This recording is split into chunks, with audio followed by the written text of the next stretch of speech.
the dunk will fall back, and then Spirit has to go into a bit more execute-heavy style, which they can probably figure out as well. So it's hard for me to imagine a world where VP can make this game competitive, but I would like to see them take the fight in the middle and maybe force Spirit to be a little bit more execute-heavy in that regard. Yeah, and it's an interesting idea of how you want to go about that, because Flamis, the guy who's not here, was the T mid player on the T side. He was the guy that's going to be attempting to contain Donk and Zontix in middle, which is impossible in the best of circumstances, very difficult in the best of circumstances, certainly feels impossible now. And it's like, yeah, let's bring the fight towards middle, but like, how exactly do you want to do that? Because I agree with you. You want to be disruptive. If you let Donk roam the middle of the map on either side, he's going to ruin everything. So you have to be able to contain that, but like, what's the best way to do it? That's where your protocols are missing with the stand-in and the lack of experience together to begin with.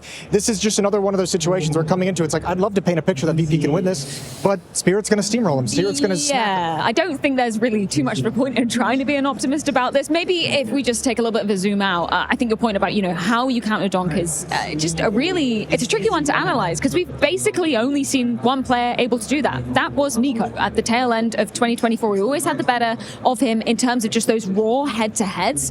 Do you think that's something that any other player, like aside from VP, anybody else, do you think they can replicate that? I mean, it's tough because Donk is just on another level right now. Even Nico today would struggle. We saw Santaris as well do it in Copenhagen, had a great game where he could go toe-to-toe with Donk and Anubis, but I think overall it depends on what kind of Donk is coming out. It's a player that if you want to find one critique of Donk, and I'm not sure it's a critique, it's that he's always willing to repeat. He's always willing to go for the duel, even if he's having a bad game. So maybe if you get off to a bad start, I would also argue if we get to see Ancient tomorrow between Spirit and Na'Vi, I'm looking towards Emma in middle. He's very good at that, so maybe that could be a player that can take the fight, but in reality, the answer is no. Like, there's no counter to Donk as long as he's playing at this level. It's just an understanding of what you're running and what kind of weaknesses it allows Donk to try and exploit, because we had these conversations over the years with Olaf Meister back in the day, with Get Right back in the day, then with Simple. It's like, how do you